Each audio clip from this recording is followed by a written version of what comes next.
दोस्तों आज हम बात करेंगे कि आपकी प्रार्थना शैतानी वेदियों को कैसे तोड़ती है। पर उससे पहले हमें जानने की ज़रूरत है कि प्रार्थना और शैतानी वेदियों का आखिर क्या मतलब है।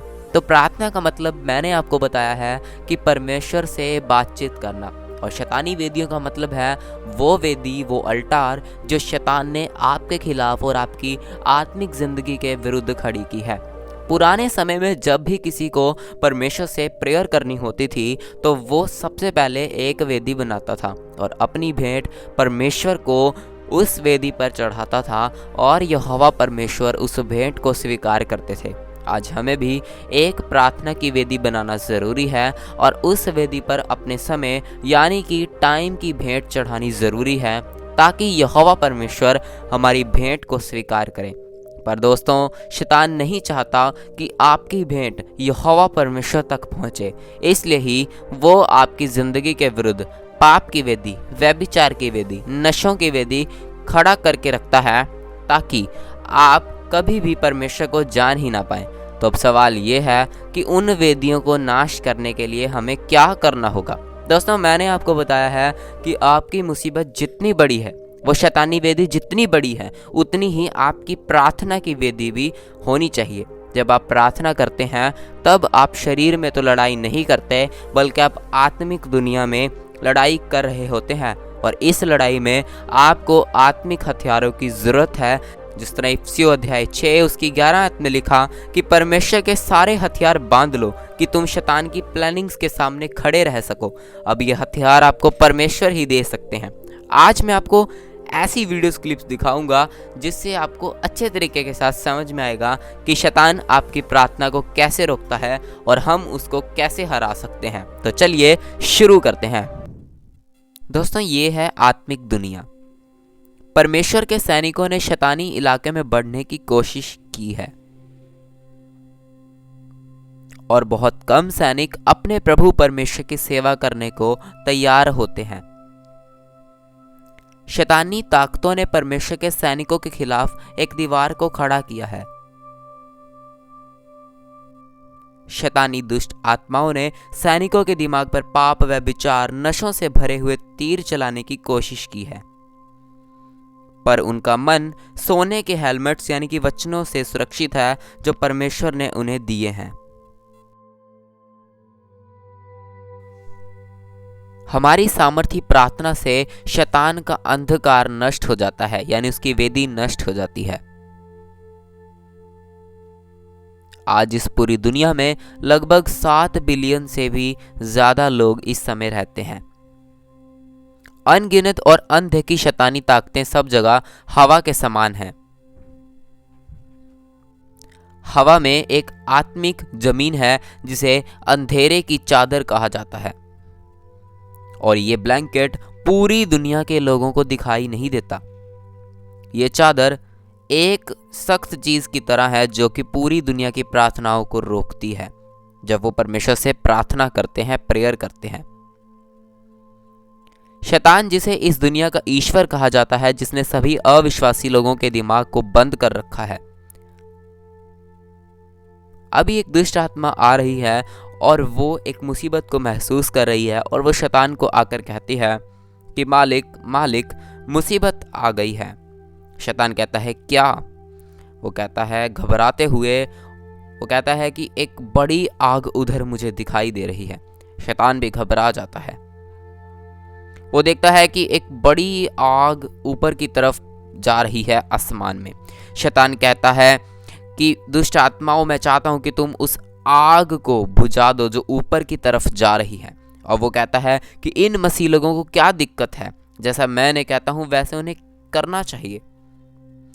दुष्ट आत्माएं टेंशन में आकर उस आग को देख रही हैं, और वो बहुत घबरा चुकी हैं और उस आग को एक साथ देख रही हैं, और वो कह रही हैं आपसे में कि मैं इसके साथ क्या करूं, हम पवित्र आत्मा की आग को कैसे बुझाएं।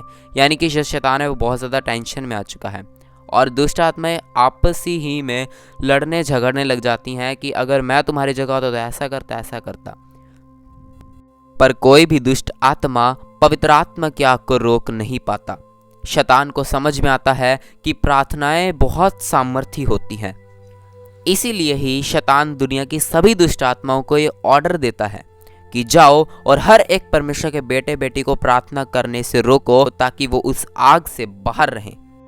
इसलिए रेगुलर प्रार्थना में लगे रहें और परमेश्वर से पवित्र आत्मा का अनुग्रह मांगे। और जब आप हर रोज प्रार्थना करेंगे तब आपकी प्रार्थनाएं ऐसी आग बन जाएगी जिस आग से आप शैतानी ताकतों को हरा पाएंगे। दोस्तों, शैतान हमेशा यही चाहता है कि आप कभी भी प्रार्थना ना करें ताकि आप परमेश्वर की पवित्र आत्मा की आग से हमेशा दूर रहें और वो आप पर इजीली अटैक कर सके। मैंने आपको थंबनेल में दिखाया है कि शैतान किस चीज़ से ज़्यादा डरता है, तो इसका आंसर है पवित्र आत्मा की आग से। और जब आप प्रार्थनाएं करते जाएंगे आप शैतान को हारा हुआ अपनी ज़िंदगी में देखेंगे। दोस्तों, मैं आपको बताता हूँ कि प्रार्थना क्या कुछ कर सकती है। बाइबल हमें बताती है कि पौलुस और सिलास जब प्रार्थना करने को जा रहे थे तो उन्हें एक दासी मिली। इसके अंदर एक दुष्ट आत्मा थी जिसे भावी कहने वाला दुष्ट आत्मा कहा जाता है, जो लोगों को उनका फ्यूचर बताती थी और पैसे कमाकर अपने मालिक को दे देती थी। वो दुष्ट आत्मा हर रोज उन्हें कहती और चिल्लाती कि ये मनुष्य परम प्रधान परमेश्वर के दास हैं जो हमें उद्धार के मार्ग की कथा सुनाते हैं। दोस्तों, अब वो दुष्ट आत्मा हर रोज ये काम करने लग गई। एक दिन पौलुस बहुत ज़्यादा दुखी हुआ और उसने मुड़कर कहा कि मैं तुझे यीशु मसीह के नाम से आज्ञा देता हूँ कि उसमें से निकल जा। और दुष्ट आत्मा उसमें से निकल गई। जब उनके स्वामियों ने देखा कि हमारी कमाई जिस दुष्ट आत्मा से होती थी वो दुष्ट आत्मा तो अब निकल गई है, इसलिए पौलुस और सिलास को लोगों ने पकड़ लिया और उन्हें प्रधानों के पास ले गए और उन पर झूठे इल्ज़ाम लगाकर उन्हें बैंतें मारी और जेल में डलवा दिया। और जेलर्स को यानी कि दरोगा को भी जेल के बाहर खड़ा कर दिया और उनके पाँव काठ में ठोक दिए जैसे प्रभु यीशु मसीह के पाँव ठोक दिए गए थे। अब इसमें नोटिस करने वाली बात यह है कि जब दुष्ट आत्मा को निकाला गया तो उसने डायरेक्ट विरोध नहीं किया, क्योंकि दुष्ट आत्माएं कभी भी डायरेक्ट विरोध नहीं करती। दुष्ट आत्मा ने लोगों के बीच में से विरोध किया। अब शैतान सोच रहा था कि परमेश्वर के दासों को मैंने जेल में डलवा दिया है, अब सुसमाचार नहीं फैलेगा और रूहें भी नहीं बचेंगी। पर शैतान इस बात को नहीं जानता कि वो हारा हुआ है।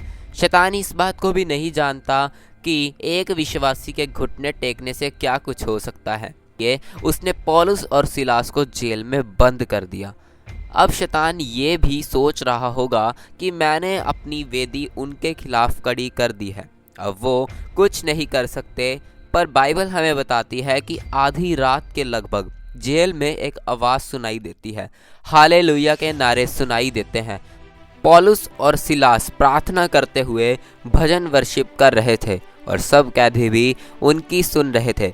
इतने में एक बड़ा भूकंप आया, यहाँ तक कि जेल की नींव हिल गई और जेल के गेट खुल गए और सबके बंधन खुल पड़े। दोस्तों, जो जेलर था, जेल की सुरक्षा के लिए वहाँ पर रखा गया था, वो भी जाग उठा। उसने देखा कि जेल के सभी गेट खुल गए हैं और वो सोचा कि सब कैदी भाग गए हैं, तो वो डर के मारे खुद को तलवार से मारने लगता है। तो पौलुस अंदर से आवाज़ लगाता है कि जेलर रुक जा, अपनी हानि मत कर, हम यहीं पर हैं। तब जेलर एक लाइट वाला पैमाना लेकर आता है और डरते हुए जेल में पौलुस और सिलास को देखता है। तब वो जेलर पौलुस और सिलास को कहता है कि मैं उद्धार पाने के लिए क्या करूं, और वह उन्हें अपने घर लेकर जाता है, उन्हें के जख्मों पर पानी लगाता है, उन्हें साफ करता है, उन्हें खाना खिलाता है और फिर उनका पूरा परिवार विश्वास करता है और बपतिस्मा लेता है।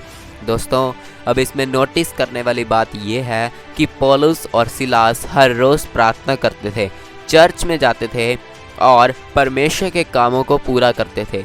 इसलिए जब परीक्षा आई और जब शैतान ने अपनी वेदी उनके खिलाफ खड़ी की तो वो कुड़कुड़ाए नहीं, बल्कि उन्होंने परमेश्वर का धन्यवाद किया और प्रार्थना की वेदी मजबूत की। तो उनकी प्रार्थना को शैतान रोक नहीं पाया। उनकी प्रार्थना आग के गोलों की तरह हर शैतानी दीवार को तोड़ती हुई गई और हर बंधन, हर जेल, हर चीज़ टूटती गई।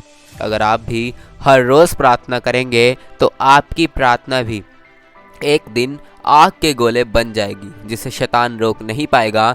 अब मैं आपको बताता हूँ कि शैतान किस बात से डरता है। तो शैतान डरता है आपकी प्रार्थना से। वो डरता है जब एक विश्वासी वचनों में चलता है। जी हाँ, वो आपसे डरता है। पर अगर आप उसकी बातों में आकर पाप करते रहेंगे तो आपको नरक जाना पड़ेगा। इसलिए हर एक उस चीज़ को जो आपको नरक लेकर जाती है उसे निकाल दीजिए और परमेश्वर के कामों को पूरा कीजिए। और आने वाली वीडियोस में मैं आपको बताऊंगा कि परमेश्वर के लहू में कितनी सामर्थ है, गैर भाषा का क्या मतलब है, दानियल के स्वर्गदूत को आने में 21 दिन क्यों लग गए थे। आने वाली किसी भी वीडियो को मिस ना करें। परमेश्वर आपको आशीष दे।